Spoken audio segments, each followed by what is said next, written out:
Hi everybody, welcome back to our channel named as Dialect Ground. Here is Sheenam signing into our channel. So guys, if I talk about today's lecture, आज हम बात करेंगे fill in the blanks and especially in the case of reading module. Yes, कि हम reading में fill in the blanks को कैसे easily detect कर सकते हैं. So we'll talk about that today. But before that, do subscribe, like and comment on our channel if you're really finding our videos more productive. So let's start with the today's session, which is all about the fill in the blanks in the reading IELTS module. As we all know that in the reading IELTS module हमारे पास बहुत type के questions आ जाते हैं. Whether if I talk about the true false not given, yes no not given, multiple choice question that we have done in our previous video, and list of headings are there, which paragraph and fill in the blanks. Yes, because our today's lecture is all about the fill in the blanks, guys. We are having today in our session that how to solve the fill in the blanks or how to detect our answer in the fill in the blanks. So we'll talk about that today. Guys, अगर मैं सारी types को calculate करूँ, अगर मैं हर किसी को एक मेजरमेंट लेवल दूँ कि किस लेवल पे गाइस अगर मैं सारी टाइप्स को कंपेयर करूं, that if I talk about the true false yes no, so this is that type I can say that fill in the blanks are the ones जो सबसे इजी होती है, बिकॉज इसमें हमें कुछ सही गलत नहीं करना पड़ता जैसे हम ट्रू फॉल्स नॉट गिवन में करते हैं या येस नो नॉट गिवन में करते हैं. क्योंकि जब हम चीज़ों को ये भी डिटेक्ट करते हैं कि ये ट्रू जा रहा है, ये ऑपोजिट जा रहा है या ये है ही नहीं है, अंडरस्टैंडिंग नहीं बन रही, तो वो वाली टाइप्स हमारा कुछ ज़्यादा टाइम कंज्यूम कर जाती है. But if I talk about the case of fill in the blanks, guys, this is that one type जो आपका टाइम तो सेव करेगी बट आपको इजीली आंसर भी प्रोवाइड कर सकती है. So will start with that कि हम इजीली अपने फिल इन द ब्लैंक्स का आंसर कैसे फाइंड आउट कर सकते हैं. So guys as from the board you can see easily that three things that I have written on the board which are must needed while doing the reading fill in the blanks. आपको इन तीन चीजों का ध्यान रखना है जब भी आप रीडिंग कर रहे हो, क्योंकि अगर ये तीनों चीजों की समझ आपको हो गई, you can quickly understand your answer and fill it in your blanks. So let's see one by one कि ये चीजें हैं क्या. If I talk about the first clause, that is the understand the instructions. अभी मैंने बताया guys fill in the blank सबसे easy है क्योंकि इसमें हमें कुछ सही गलत नहीं ढूंढना. जो भी आंसर हमारे पैसेज में गिवन होगा हमें सिर्फ वो डिटेक्ट करके अपने ब्लैंक्स में डालना है. But one thing that you have to keep in your mind, क्योंकि इसकी वेटेज उतनी ही है जितना आंसर फाइंड आउट करने की, बिकॉज आपको इंस्ट्रक्शंस पढ़ना बहुत जरूरी है. जब भी मैं अपनी क्लासेस अटेंड करती हूँ और जब भी हम फेमिलियर होते हैं बच्चों से, वो पहली गलती यही करते हैं because they do not read the instructions properly. उनको इंस्ट्रक्शन समझ नहीं आती या वो इंस्ट्रक्शन की तरफ देखते भी नहीं है कि कितनी वर्ड लिमिट हमें दी जा रही है. यस गाइस, आप देखते होंगे कि जब भी फिल इन द ब्लैंक्स आती है उसके ऊपर एक इंस्ट्रक्शन आती है that no more than 2 word, no more than 1 word और 3 वर्ड एंड और अ नंबर. तो इन चीज़ों को अंडरस्टैंड करना बहुत जरूरी है. इवन हमने इसके ऊपर भी एक वीडियो बनाई हुई है just all about the instruction. You can even check it on our channel if you really want to updated with कि कैसे हम इंस्ट्रक्शन को अंडरस्टैंड कर सकते हैं. सो आपको सबसे पहला काम आंसर फाइंड आउट करने से भी पहला काम ये करना पड़ेगा कि कितना हमें लिमिट दी गई है एग्जामिनर के वाया, कि कितने वर्ड्स तक हमें कंस्ट्रेंट रखा गया है कि आप 2 वर्ड से ज्यादा का नहीं लिख सकते, 1 वर्ड ही लिखना है या नंबर भी आप लिख सकते हो. So you need to understand first instruction, then you need to go with the step by step that how to find out the answer. As per मैंने आपको पिछली वीडियो में जब हम एमसीक्यू के बारे में बात कर रहे थे, मैंने आपको 2 टेक्निक्स बताई थी कि आप 2 वे से अपने रीडिंग पैसेज को स्टार्ट कर सकते हो. पहला by reading full fledge passage और second you can even do the skim and scan. Same with this type आप यहाँ पे भी दोनों पैटर्न्स को यूज कर सकते हो. यहाँ पे आप I prefer that you can even go with the skim and scan, क्योंकि अगर आपको एक्चुअल में टाइम यूटिलाइज करना है, मैं बार बार यही चीज कह रही हूँ क्योंकि इसमें हमें कुछ सही गलत नहीं करना, हमें सिर्फ कीवर्ड को पकड़ना है, अपनी लोकेशन डिटेक्ट करनी है और आंसर लेके आना है. तो इसके लिए आप स्किम एंड स्कैन पैटर्न भी इजीली फॉलो कर सकते हो ताकि आपको इजीली लोकेशन मिल जाए और आप रीड थ्रू लाइंस करके अपने आंसर को डिटेक्ट कर सकते हो. The second thing that you need to consider is, guys, having a knowledge of synonyms. Yes guys, as we all know that fill in the blanks सबसे easy type है, but examiner हमें कहाँ घुमाता है, कब हमें लगता है कि fill in the blanks भी हमसे solve नहीं हो पा रही, because क्योंकि हमारी limited knowledge रहती है synonyms या vocabulary को लेके. हम ज़्यादा वर्ड से familiar नहीं होते, हमें ज़्यादा वर्ड्स की knowledge नहीं रहती कि अगर word extraction है तो इसको और क्या बोला जाता है, या अगर वर्ड कैनून्स है तो इसका मतलब क्या है. क्योंकि this is all about guys international level. जो भी हमने पढ़ा हमने अपने नेशनल लेवल तक की लैंग्वेज को रीड आउट करा till now, but you need to familiar with the international words. मैंने इवन लास्ट वीडियो में ये भी कवर अप करा था कि कुछ 2000 न्यू वर्ड्स रीडिंग में घूमते हैं. अगर आप उन्हीं से फेमिलियर हो जाते हो, अगर आप दिन के 5-6 वर्ड्स भी लर्न करना शुरू कर दो guys, you can quickly have a grip on these 2000 words. So you must have a knowledge of the synonyms or vocabulary as a one word which has a different spellings but having a same meaning. The third thing that you need to have to consider in the case of fill in the blanks, that is the paraphrasing. Yes guys, दो तरीके से examiner हमारे answer को या हमारे fill in the blanks की statement को घुमा सकता है, either with the help of synonyms or with the help of the paraphrasing. Now what is paraphrasing?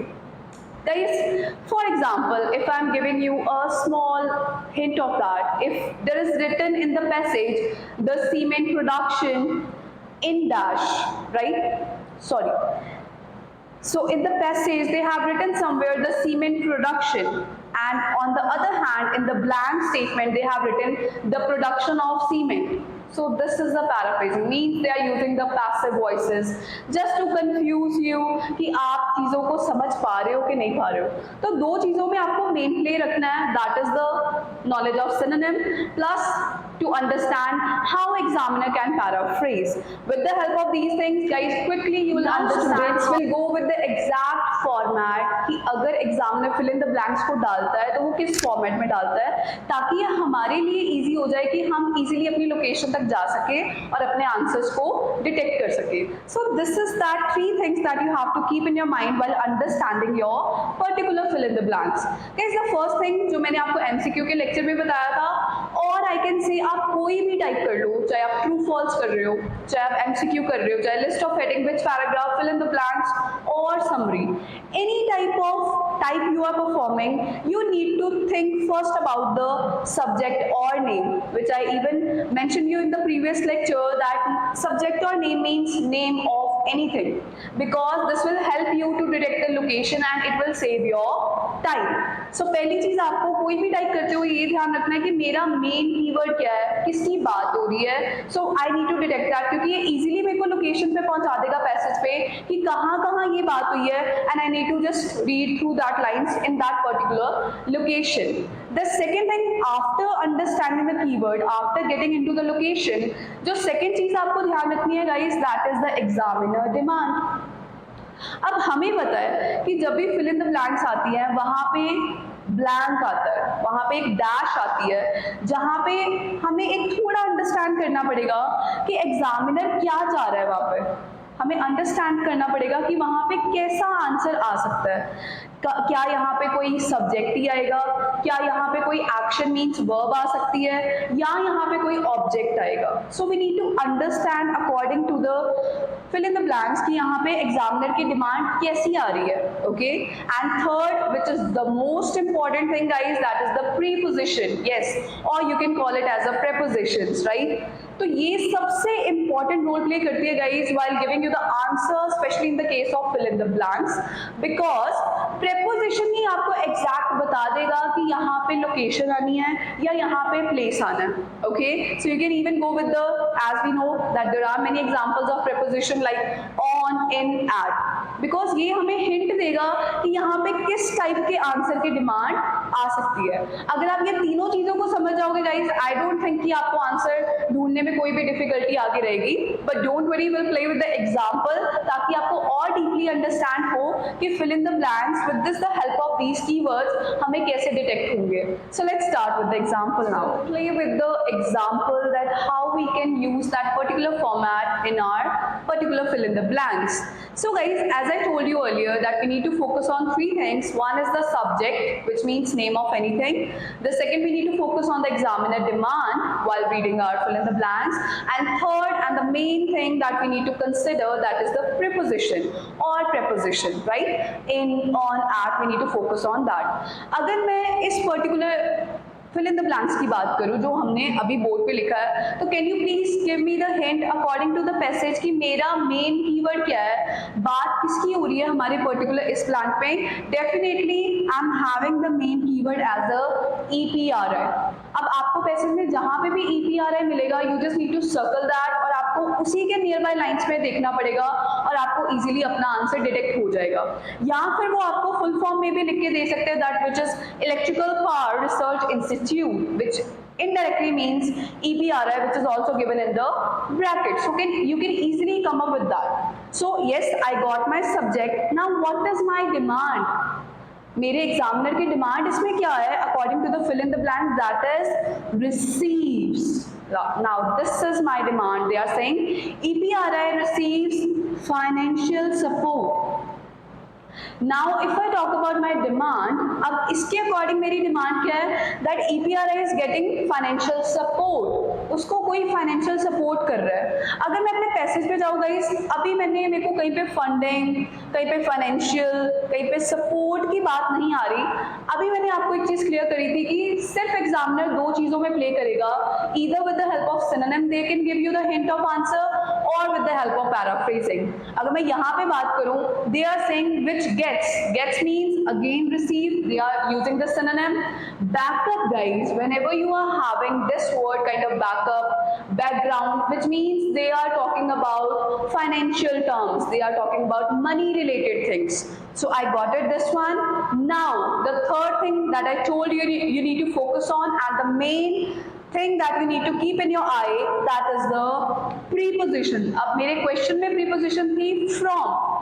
अब अगर मैं क्वेश्चन को अंडरस्टैंड करूँ गाइस, अब ये पूरी चीज क्या बोल रही है कि EPRI अपना फाइनेंशियल सपोर्ट किससे लेती है? फ्रॉम का मतलब कहाँ से? What is the source from the EPRI it's getting it's financial support? अगर मैं यहाँ पे बात करूँ, I am not finding any word like from.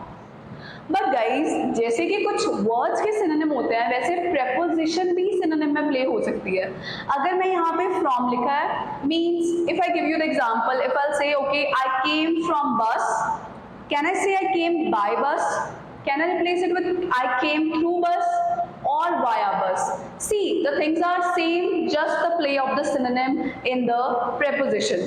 अभी मैंने आपको बताया कि from is the another substitute of by, मतलब कौन उसको सपोर्ट कर रहा है, and that is our power company. So directly my answer will be power companies. Can you relate this thing guys? सिर्फ दो चीजों को आपको समझना है. The first you need to play, you must have a play of synonym with your knowledge, and second is the paraphrasing. क्योंकि अगर यही चीजों की अगर आपको नॉलेज नहीं रहेगी, आप कहीं ना कहीं स्टक हो जाओगे लाइंस में. आपको लोकेशन तो इजीली मिल जाती है, but you will not get your right answer. आप कुछ ना कुछ उसके आगे वाला या पीछे वाला लिख दोगे, but you will not understand your question type. So with this you can understand easily that how to detect your answer in the fill up. We'll also play with one more example. So let's see. We'll again play with the another example. Now a little bit variation with the, हमने कुछ instructions भी add on कर दिया है कि आपको और ज़्यादा clarity मिल जाएगी कैसे precise answer हम अपने fill in the blanks में डालेंगे. Now if I again will go with the same pattern, we need to find out the keyword, our main subject first. इसके according आपको main subject क्या लग रहा है? Definitely they are talking about the laser technique, and they are particularly putting the adjective that merits of laser technique they are talking about. वो laser technique के merits की बात कर रहा है. So this is my main subject that I need to find it out okay in my this. अब laser technique, we can say lasers और we can say project. In terms of the laser, that is also my subject. I can find out my location easily. Second, अब demand क्या आ रही है मेरे question की? अब वो कह रहे हैं the merit, which means advantage. The advantage of laser technique being developed by researcher is that it can be used dash.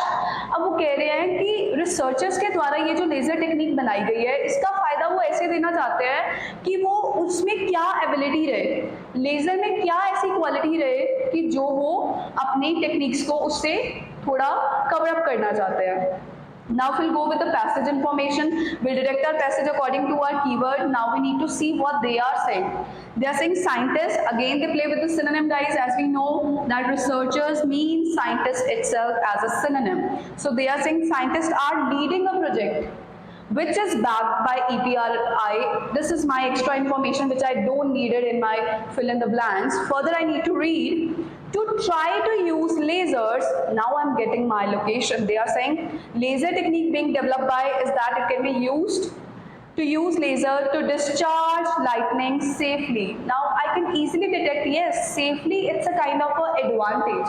Safe एक particular merit के use में जाता है, so I am very much sure regarding this will be my answer. But one thing which is restricting myself to write it down the answer, that is the word limit. अब मेरे को कहीं ना कहीं confusion रह जाती है whether I need to write discharge safely or lightning safely. I need to calculate this term, क्योंकि रीडिंग में गाइज आप अपने तरीके से आंसर को मोल्ड करके वहां पे बना के नहीं लिख सकते. आपको सिर्फ ड्रैग एंड ड्रॉप की ऑप्शन रहती है कि जो भी आपको यहाँ पे लिखा हुआ है आप उसके अकॉर्डिंग कुछ पर्टिकुलर वर्ड्स को लेके वहां पे अपनी ब्लैंक में लिख सकते हो. Now if I can say, they are saying it can be used dash, so they are saying to discharge lightning safely. Either I can write only safely, that is also having sense according to my fill in the blanks. It can be used safely, ये भी सही रहेगा. अगर आप कह सकते हो it can be used to discharge safely, हम नहीं लिख सकते. अकेला discharge safely की सेंस नहीं बन रही. तो अगर मैं बात करूँ it can be used lightning safely, ये भी कहीं ना कहीं suitable नहीं जा रहा. So what I need to do, that only one word I need to substitute in my given fill in the blanks. One more thing guys, it's not important कि आपको जितना word limit बोला गया है उतना ही लिखना है. आपकी डिमांड होनी चाहिए क्वेश्चन के कि क्या आ रहा है. यहाँ पे वन वर्ड ही सुटेबल रहेगा, टू रहेंगे, थ्री रहेंगे, depends upon the instruction. But ऐसा कभी भी माइंड पे बर्डन डालना दैट जितना वर्ड लिमिट आया उतने ही का हमने अंदर लिखना है. Guys they are saying no more than 2 word. It means also कि आप 2 वर्ड से कम का आंसर भी लिख सकते हो, depends upon the sentence formation of that particular fill in the blanks. Guys, I hope that you really understand this our topic and going to implement in your reading sessions, and do tell us in the comment section that whether it is productive for you or not. And last but not the least, I'm going to give you one more example for you to perform, and do comment your answer in that comment section. I'll send you the passage as well as the blank even. You need to comment out your answers in the comment section.